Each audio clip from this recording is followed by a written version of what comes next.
भारत माता की वंदे मातरम।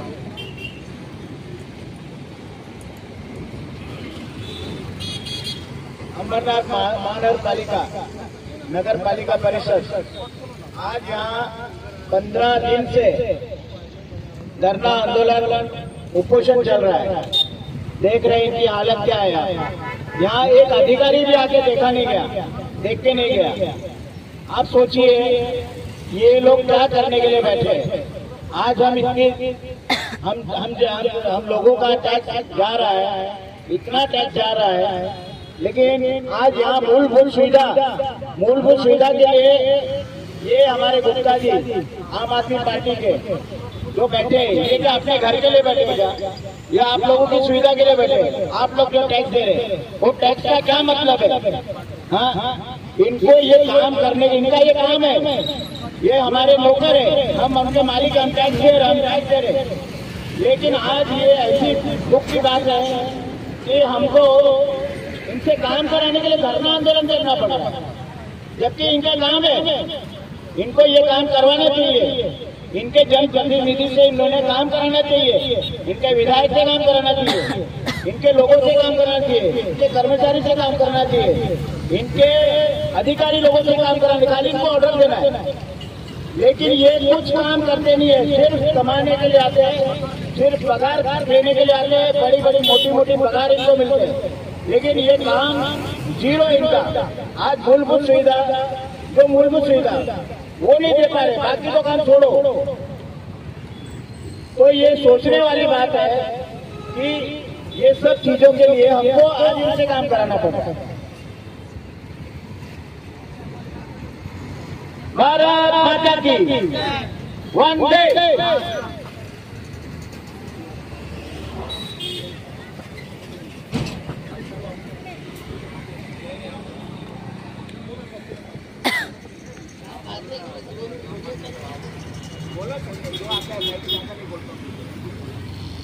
भारत माता की वंदे। इंकलाब इंकलाब।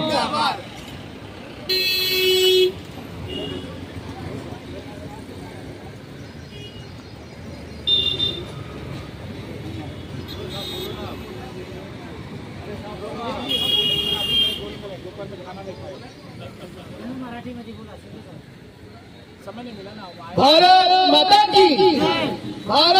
माता की वंदे वंदे।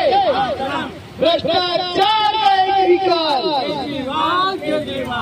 भ्रष्टाचार का एक विकास। आज या ठिकाणी 15 दिवस झाले आमचे अंबरनाथमधील अध्यक्ष शिवप्रसाद गुप्ताजी, तसेच नरेंद्र त्रिपाठीजी, संगीता गुप्ताजी आणि त्यांचे इतर सहकारी कार्यकारी मंडळ या ठिकाणी 15 दिवस झालं धरणं आंदोलन उपोषण करत आहेत।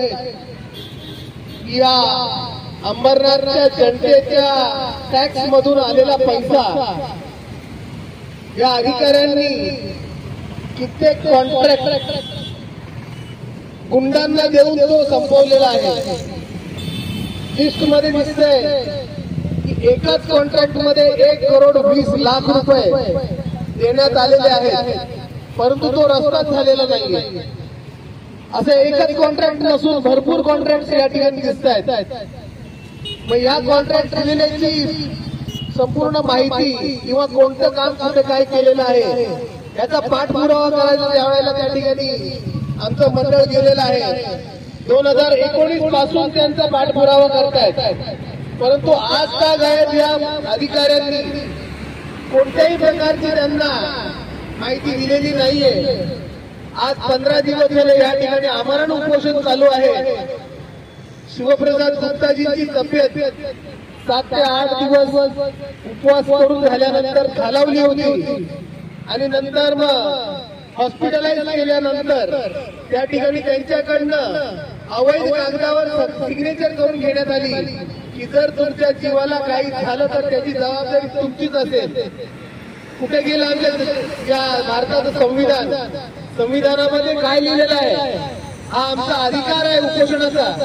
उपोषणाच्या माध्यमातून आम्ही तुमच्याकडे सर्व काही गोष्टींची मागणी करू शकतो. आज या अधिकारावर तुम्ही बडगा आणताय, म्हणजे तुम्ही संविधानावर बडगा आणताय. पाहण्यात आलंय की आज आंदोलन करण्यासाठी या ठिकाणी उपोषणाला बसण्यासाठी जागाही उपलब्ध करून देत नाहीये. म्युन्सिपाल्टीचं जे कार्यालय आहे ते एका ठिकाणी आहे आणि यांना त्या ठिकाणी उपोषणाला बसण्यापासून मज्जाव करण्यात येत आहे. लांब एखाद्या ठिकाणी टाकण्यात येत आहे. याचा अर्थ काय की तुम्हाला हे उपोषण केलेलं पब्लिकला दाखवायचंच नाहीये. पण आम आदमी पार्टीचे कार्यकर्ते असे गप्प बसणार नाहीये.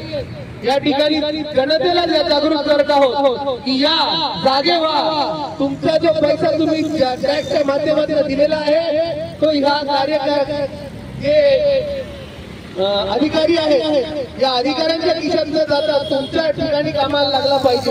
आणि त्यासाठी शिवप्रसाद गुप्ताजी हे तुमचं नेतृत्व करून तुमच्या या मागण्या करत आहे की या जे कामं आहेत, जी गरजेची कामं आहेत ती तुम्ही करून घ्यायला पाहिजे.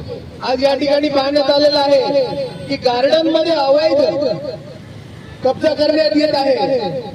एखाद्या ठिकाणी एखाद्या घराचं काम चालू असेल तर त्या ठिकाणी 1-2 फूट जरी जागा वाढली तर त्या ठिकाणी महापालिकेचे अतिक्रमण विभागाचे माणसं येतात, अधिकारी येतात आणि ते तोडून जातात.